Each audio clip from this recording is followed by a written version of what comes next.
كاين ابيبر كشكان كيش ابيبر كشكان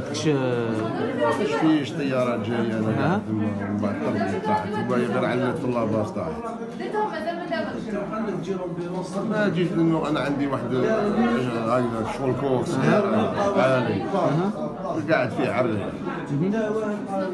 انا صوتي ديري الطياره جات من ثم هبطت بالجناح تاعها قاست بالجناح قاست ديريكت بالجناح ثم كيش علت في الاخر هذاك تسمى خلاص لك تربي وخلاص صوتي شاهدوا الحمد لله على ما